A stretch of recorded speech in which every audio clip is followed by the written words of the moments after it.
Donc là, on est dans le cadre d'une dénonciation calomnieuse. Typiquement, Madame Montel s'est fait prendre là aussi la main dans le pot de Vous, il y a pas de confiture. problème? Ah non, je peux vous dire que y compris là, on était tous, on était au Parlement européen encore hier ensemble. Au début, on pensait que c'était un canular. On pensait que c'était un canular, que cette dame qui, encore une fois, d'un seul coup s'est fait prendre en flagrant délit de tricherie. Vous savez, c'est comme dans les films. La police arrive, la personne est en train de braquer un coffre-fort, elle est toute seule, la police arrive et dit ah non, c'est pas moi.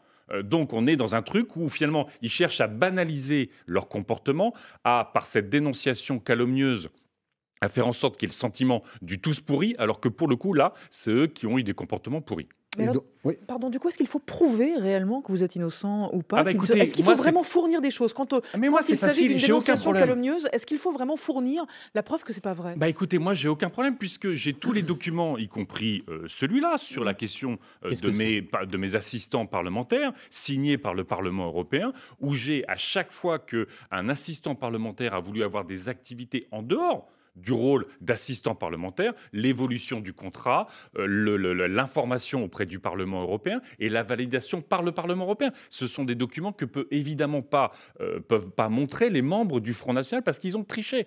Donc moi, c'est fait en toute transparence avec le Parlement européen, donc il n'y a aucun problème. On est dans le cadre d'une dénonciation calomnieuse, d'un écran de fumée Vous allez pour porter essayer plainte? de cacher. Écoutez, au tout début, quand on m'a posé la question, quand cette affaire est sortie, j'ai dit c'est tellement grotesque que je ne veux pas alourdir le travail de la justice avec une plainte. Et puis à un moment donné, quand on a discuté avec les collègues, on dit on ne peut pas laisser le Front National mettre le doute sur une institution et sur le travail des eurodéputés. Et puis, vous savez, de toute façon, pour les élus du Front National, comme ce sont des élus fictifs, qu'ils ne travaillent pas au Parlement européen, évidemment, potentiellement, ils ont des équipes fictives, des assistants parlementaires fictifs. Quand vous faites votre boulot au Parlement européen, et tout le monde reconnaît que je fais mon boulot au Parlement européen, vous ne pouvez pas fonctionner avec une équipe fictive. Vous avez besoin du boulot sur le climat, sur le TAFTA, sur le CETA, sur la transition énergétique, sur la pêche. Sur tous ces dossiers-là, je suis très impliqué. En ce moment, on a une énorme négociation européenne sur l'anti-dumping. Vous savez à quel point c'est important pour protéger l'économie européenne. Je peux vous assurer que j'ai besoin d'une équipe qui travaille. Et donc, vous allez porter plainte?